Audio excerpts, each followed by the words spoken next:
everybody, and welcome to Cabaret Secrets. This is Gary Williams, and today we're going to talk about lighting, some of the technical aspect of performing in theatres. And I've got with me Tom, who's one of the best lighting guys that I've worked with, and as any singer or performer will know, that's working in different venues, the lighting can make a huge difference, but some venues have very small, basic lighting rigs, and we don't really have to think about it. We go in and we just let them do whatever they need to do. But if you're working in a larger theatre, on land, or on a ship, you really need to give the lighting guy some kind of direction on what you want them to do and how you want your show to look. Tom, how long have you been doing this job, doing lights anywhere? I have been doing lights for 7 years now. In theatre only for 3 years, but I've always been on the road with corporate events, fashion shows, rave parties, anything really. But only when I came to ships did I end up in theatre. First theatre experience I've ever had. So where did you study? I studied in Brussels. I'm from Belgium originally, so I studied in Brussels and in Stockholm. I did a lighting specialization course in university in Stockholm. So my whole life been about electronics. All throughout high school, it's all about electronics, computers, and then in university it became a bit more focused on lighting design, video. So I always wanted to end up in this business. Just didn't think it would be theatre. So what do you think it takes to be a good lighting technician? It's a combination of various things. It's a very strange combination of technical skills and that design factor. While I'm operating a show, it is all about the lighting design, but at the same time you are running a big system. You have to monitor everything. If something goes wrong, you immediately have to know in a technical way what is going wrong. So it's a very strange, very thin balance between pure technical data programming and then the artistic factor, getting into the show as a designer. It's a very strange combination. Because in a lot of shows, I guess, there is a separate person who's the lighting designer and someone else who's the operator who makes all that happen. Yes, there's always, when we install a big show, there's months in advance, there's a designer, and all he cares about is colors, intensities. He doesn't care about anything technical. Then there's the programmer who translates all the cues into the desk and literally programs the whole show. He works very close to the designer. He also comes up with certain ideas because he knows more about the individual fixtures. So it is very close. They work very close together. And then there's also, of course, the whole team that sets up the show, that does the maintenance, that makes sure that whatever the designer draws on paper just physically is there and is working. But on a cruise ship, you're just all three jobs just combined into one. Particularly for an artist, because of the production shows which you have on a cruise ship, it's more the sort of setup that you've just described, right? Yeah, when they install the big production shows with all the singers and dancers, when the ship comes out usually, there's a big team of designers, there's programmers, they create video content, but once the ship sets sail, it's just that one guy who has to maintain everything. So, but it's your job to, with those kind of shows, it's more about you just, this sounds rude, but you're kind of just pressing the buttons and making sure the system runs and works. Is that right, on the big production shows? On the big production shows, everything even runs by itself, so I just have to press play. You're like an airline pilot on autopilot or something. You just if something goes wrong, you're there to save the day, but hopefully it works and you don't really have to do very much. Yes, we are. If everyone keeps his position on stage, then in theory I shouldn't do anything. But again, it's all about the technical aspect. There's no designing involved. All you need to do is make sure that all your lights do exactly what they're meant to be doing. Yeah. So that's what the big production shows are all about. And when you're dealing with an act like me, it's completely different. It's using all of those skills that you've just described before, because you're these three technical experts in one. Exactly. So in theory, for me, guest entertainer is a lot harder. Although the show seems smaller, it's a lot harder to do than the very big production shows, because you have to start from scratch. Usually the guest entertainer comes in with a little list of songs, and from scratch you have to build up a whole show. And you can always just give a guest act a blue lighting wash and put a follow spot on him. But then it's up to me to take some risks, come up with some special blackouts, come up with some different states for every song. So if you really want to light the show in a good way, then it is a show with a guest entertainer is definitely the hardest task. Because it is an interesting combination of abilities, isn't it? Having a high technical ability to operate, a very technically advanced modern desk with a lot of lights at your disposal. Because you usually find those kind of people, they're not often very good creatively at being sort of artists themselves. I've found that anyway. Yes, in my own case, so for myself, I always went on the road in big teams. I'm more of a specialist kind of guy than an all-round type. So I was always on the road, working hard in a team. And then I had to adapt. Technically, I was very good. I was, if I can say so myself, an excellent programmer. But then I came on cruise ships, and it was very scary the way it worked with the guest stands. I certainly had to adapt from my very technical background. I had to kind of step back and think more about the guest entertainer's show and the way the rehearsal works. And there's a lot of cliches involved. There's a lot of things that people, they all suppose you know it. So they take it for granted that you know how certain songs go and how the entertainers do when they come on with their repertoire. Yes, but for me, I'm just I'm only in my 20s, so I don't know most of the songs. I don't know how cruise ship works, so it's very scary. Technically, it's what I'm used to, but that whole guest entertainer idea of a show, it really took a few months to get used to that. And technically, tell me the size of the rig that you're used to working with on a ship. The main reason why I came to cruise ships is because I read an article about a manufacturer, and just the list of equipment is so excessive on a cruise ship. Because when a cruise ship comes out, there's money to spare. I mean, the price of a theater is peanuts compared to everything else. So you end up with so many state-of-the-art toys. And even when I compare this to my old job, we did a lot of arena-sized shows with more or less the same equipment. Everything is just crammed into a little theater, but when you just look at the equipment list, it is rather excessive, I would say. And how many lights have you got at your disposal in a theatre like that? I mean, how many seats is this theatre that we're in now? 800 seats, and we have 78 moving lights. They're all state-of-the-art very lights. So that's 78 moving lights, and then it's combined with about 140 conventional lights. But even those are automated. They'll have automated color scrollers in front of them. So every aspect of the show is automated because there is only one lighting engineer, and we can't spend the whole day in the roof adjusting gels and refocusing fixtures. So everything is computerized to enable one person to program and operate all those different shows every day, again and again.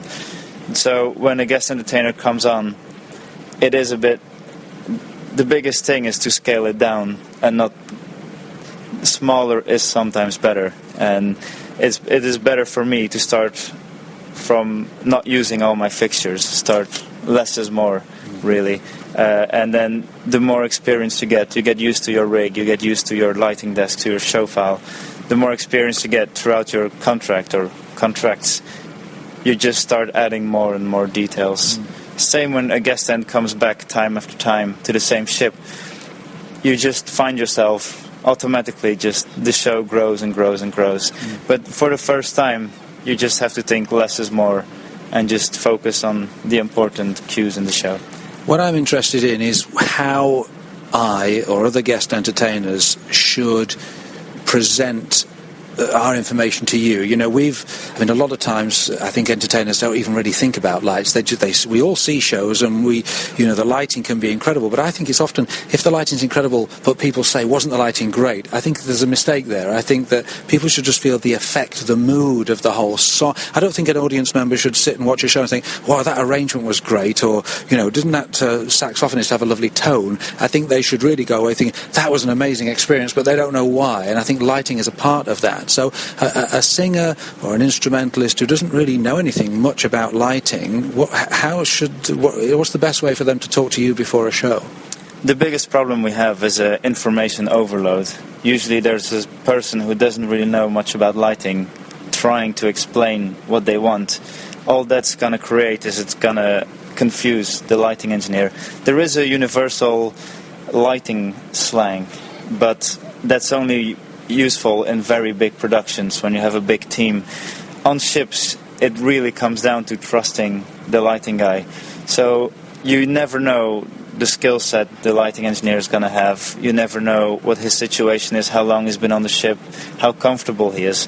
So it all comes down to just trusting the lighting engineer. And there are a few things that I like when a guest entertainer comes on. Obviously, you want to know what songs he's going to sing. You want to know when he's going to talk, when he's going to do a segue. But more important, we don't always know the songs. So I'm always after how a song is going to end. Is it going to end in a big full-up, or is it going to end very intimate and die out? Because that's when you can add some nice final looks for your song to your lighting. So it depends from lighting engineer to lighting engineer, but the big problem we face is just an information overload. I remember a few years ago I toured around a show in the UK, and it was, we had some lighting people touring around with us, and they'd go into the theatres and set everything up. And so we developed this lighting book for the show. It was very professional, and it had lots and lots of information as to exactly how it should be, all in that lingo, that sort of shorthand that lighting people use. I didn't really understand it, but I felt quite pleased with this, and I thought it made me look quite professional. So when I came on a ship, I used to give this book for the same show to the lighting guys, and I know one guy got really a bit upset about it, and I was like, what's the problem? I'm giving you everything you need to know. And he was like, well, you for a start, you're giving me too much information, and if you want me to do this, you're taking away all of my own creativity, and it's going to take me hours and hours to program the thing to do. He was kind of offended, and I got offended that he was offended. I just thought, oh, he's just rubbish, he can't handle it, I'm too professional for him. But really, it was me that was making a problem, right? Yes, it is always, as soon as I get too much instructions, I just freeze as well, because you know your lighting rig, you know your desk. Any lighting enthusiast just knows what kind of mood you want with what song. So you always have an idea in your own head, and you know how your rig will respond to certain songs and what you can use for it. And if you have to go and find and translate what the guest entertainer wants and try to find fixtures to create those beams or specials, you lose all the time, the precious time you have, because the biggest problem is time. The rehearsals go so quick. Usually you're 2 songs behind of what the band is rehearsing, and you have to listen to what they're doing and then remember that for later on in your programming session. So So you're designing and creating the lights for the show during the rehearsal while the singers or whoever, the instrumentalist, is rehearsing with the band? Yes, so usually we're about 2-3 songs behind. You just try to catch up with the rehearsal. And I remember, I try to listen to the band, what they're rehearsing, and then remember for later, how is the song ending, what is happening. But there is so little time, and you have a system to look after. There's always fixtures doing strange things. There's so much going on around you that there just isn't enough time. So if you just leave it to the creativity of the lighting engineer, and with a little bit of luck, he will just come up with an amazing show, or a show that he is happy about. All we need from the guest entertainer really is to know the very special moments in the show. I'm going to sit on a stool here, or this should be very intimate, and I'm going to be standing over there. If there's special positions, then we should know about it. But if it's just about the general mood of a song, you usually just block the creativity of the lighting. Because there's lots of ways of representing that mood, and the guest entertainer may have seen some lights that somebody else had and think, oh, I want that, and try and write that down, say, hey, I want you to do this. But actually you could do your own thing, which is just as good but different, and it's better because of time constraints to let you guys just do what you do. Yeah, and every lighting rig is different. Every venue is different.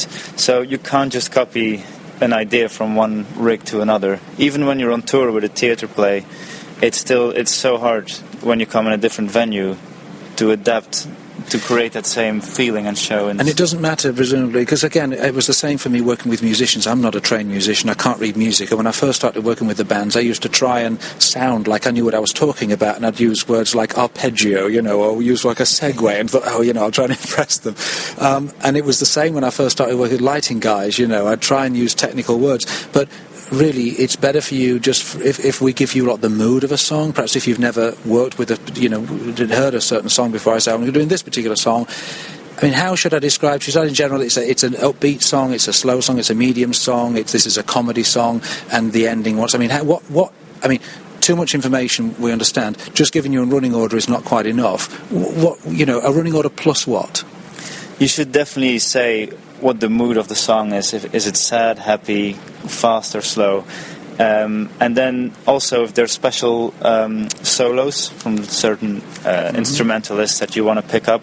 If there's a big band feature, like you turn around and let the band do their thing for 30 seconds, things like that are important. But I would just keep it with that. Don't go too much into detail. Don't talk about fancy beams coming from behind or a special kind of pink colors. Just keep it with what is going to happen during the song, and then leave everything else to the lighting guy, I would say. And if you were saying about the endings is important.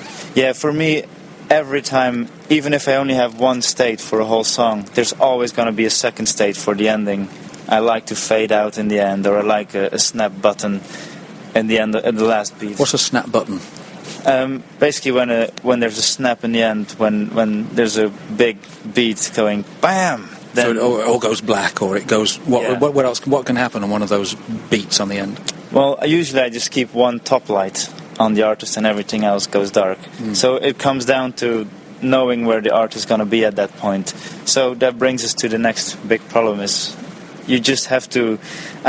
I don't like it when a guest entertainer comes on stage and just sits with his back towards the lighting guy and just during the rehearsal. You mean? Yes, during the rehearsal. It's such a big help when the guest entertainer actually just simply walks where he's going to walk. Yeah, I used to do just that. When I'd rehearse with a band, it sounds stupid, but I used to feel sort of a little bit embarrassed about going through, performing in any way. I used to just stand there.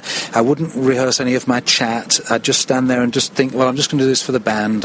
But now I walk through the show, when I do a rehearsal, I walk through it like I'm walking through my whole show, because I find that helps me anyway, just to get a sort of a muscle memory in my head, to remind myself where I'm going to be at certain points of the song. If I'm going to sit on a stool, I'll sit on the stool. I give the band the vocal cues and so on. And you find that's important for you too? Yes, the easiest thing for a lighting engineer to do is just to put on a blue wash and just leave it to it. As soon as you expect a little bit more in your show, it's up to the lighting engineer to start taking risks. Because if you're holding that one button that blacks out the whole theater except at one spot, it is very scary in front of 800 or even 1,200 people to press that button. So you really... In case the artist isn't in the spot. Yes, in case the artist isn't in the spot, or in case the song ends in a different way than you expected. So it is very good idea to have clear instructions, and don't overdo it. One position per song, or every few songs, just that one special touch. But it is a very scary thing to press that button. So especially when you never run the show before, you only had a 45-minute rehearsal, which was very stressful. So having that clear view when you're rehearsing he's going to move from the piano over to the front of the stage, that is a really big help. Because I know some artists like to keep it all very free and think, well, it's an organic thing, I don't know where, I don't know where I'll be. But I think sometimes, from what you're saying, it's important for an artist to have directed their show in some way anyway, and say, well, it is like a proper show, and I'm always going to be, at the stool for this. I'm always going to finish this particular song in this particular place. I'll always walk over here at this particular thing. Now, if that bothers the artist, then they don't do that, but they can't be asking you for special lighting things at the same time. Yeah, some artists think that the lighting rig is some magical instrument, and we can just, by thinking about something, we can make it happen during the show. But in fact, if you want a special on the end of the show... What's a special? It's just one specific light that is meant to light you up. If you want that one special light on you and everything else to black out, it is a process of programming killing all the other lights, aiming that light for the artist. So everything has to happen in advance, really, if you want special things. Because you're not controlling all those things as you go along. You're not thinking, oh, and you're sliding lights on and off. That's an old-fashioned desk. Nowadays, I mean, you could if you wanted, but nowadays I think you're programming everything, right? Yeah, the rig is so excessive. There's so much computer-controlled things going on. It is, if you want something special to happen, you're going to have to program it in advance. So all you can do is make the lighting engineer very comfortable with how the show is going to look like in the evening, and then hope for the best and hope that he can let his creativity go in that very short amount of rehearsal time. So it sounds like one big tip for artists coming on a ship is to be clear about what they want and to keep it simple. Yeah, keep it simple, and if you're lucky and you have a good lighting engineer, he will let his own imagination go as long as you have those simple instructions. And if there's too much fiddling about special cues or PowerPoints and DVDs, that means the lighting engineer is going to lose all his focus during that very short rehearsal, and he's going to lose his focus on that, and everything else is going to become a bit standard and sloppy, and he's going to copy cues from other guest stands, and nothing's really going to make sense. So if you keep it simple and let it up to the lighting engineer to do his thing, you should be absolutely fine. Thank you for talking for us. I think that's really useful stuff. Thank you. You're welcome. Thank you for listening to this Cabaret Secrets podcast. If you've got any comments or questions, please visit cabaretsecrets.com, where you'll also find details of the Cabaret Secrets book, an indispensable guide on how to create your own show, travel the world, and get paid to do what you love.